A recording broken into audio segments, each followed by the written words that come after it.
Emile Alphonse Griffith, born on February 3, 1938, was a tough American boxer who claimed world titles in 3 different weight classes.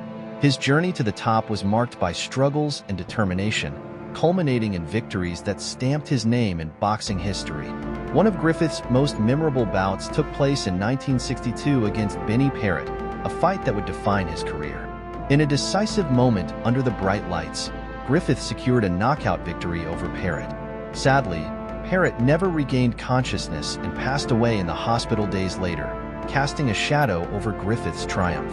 Following his notable win, Griffith earned recognition as Fighter of the Year for consecutive years in 1963 and 1964, praised by both the Ring magazine and the Boxing Writers Association of America.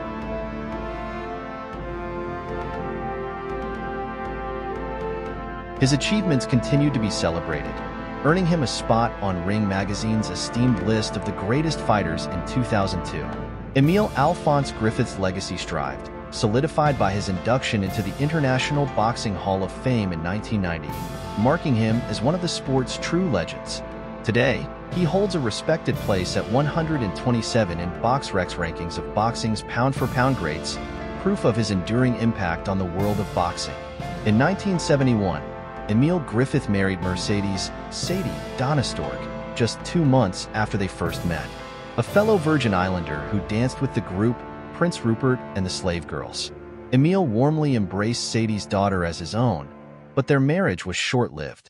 Emile Griffith's personal life was complex. He openly shared that he was attracted to both men and women, although he disliked labels like homosexual or gay.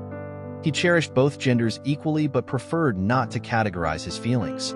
His journey was marked by both victories and trials, reflecting a man who navigated life's encounters with courage and resilience.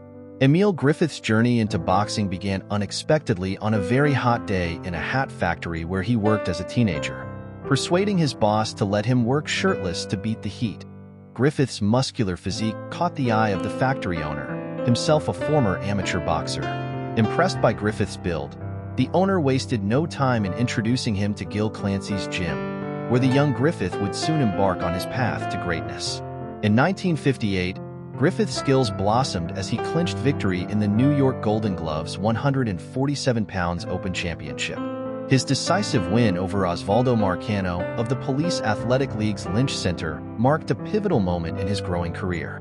Earlier, in 1957, Griffith had already shown promise by reaching the finals of the 147-pound sub-novice division, though he was defeated by Charles Wormley of the Salem Crescent Athletic Club. Training diligently at the West 28th Street Park's Department Gym in bustling New York City, Griffith sharpened his craft with dedication and passion. Little did he know, these early steps in the ring would pave the way for a legacy that would resonate far beyond the confines of his humble beginnings. Emile Griffith's professional boxing career started with remarkable highs and lows, defining him as a resilient champion in the ring. Turning pro in 1958, he swiftly made his mark in New York City's boxing scene. His crowning moment came on April 1, 1961, when he claimed the welterweight title from Benny "the Kid" Paret with a knockout in the 13th round. However, 6 months later Griffith lost the title to Paret in a contentious split decision. Yet, Griffith's determination excelled through as he reclaimed the welterweight crown on March 24, 1962, in a bout overshadowed by tragedy, Paret's untimely death following their match. Despite this sorrowful chapter, Griffith continued to showcase his bravery in the ring. His clashes with Luis Rodriguez, including a classic 4-fight series, highlighted his ability as a boxer. Victories over middleweight contenders like Holly Mims and a memorable 15-round unanimous decision against Dick Tiger secured Griffith's reputation as a formidable middleweight champion.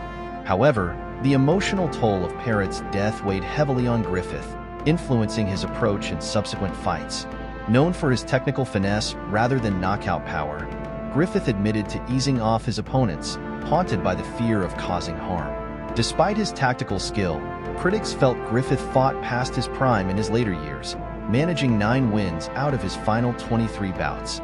Throughout his career, Griffith faced a difficult list of opponents, including world champions like Denny Moyer, Luis Rodriguez, Carlos Monzon, Jose Napoles, and Eckhard Dag. Emile Griffith's journey in the ring remains a testament to the courage, skill, and enduring spirit of a boxing legend. Emile Griffith and Benny Paret's third bout, broadcast nationally on ABC, unfolded dramatically on March 24, 1962, at Madison Square Garden.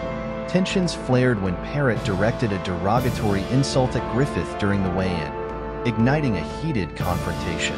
Known for his skill in the ring and his talent for designing hats from his days in a women's hat factory, Griffith was deeply offended, and Griffith's trainer, Gil Clancy, urged him to press on relentlessly in close quarters, instructing him to keep punching until Paret gave up or the referee intervened.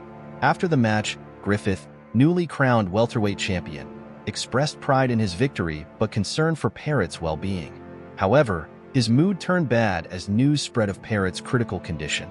Griffith rushed to the hospital but was barred from seeing Paret, facing hostility from onlookers as he navigated the streets in anguish.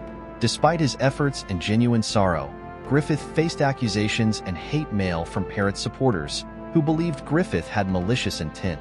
The incident prompted New York Governor Nelson Rockefeller to establish a commission to investigate the tragedy and assess the state of boxing.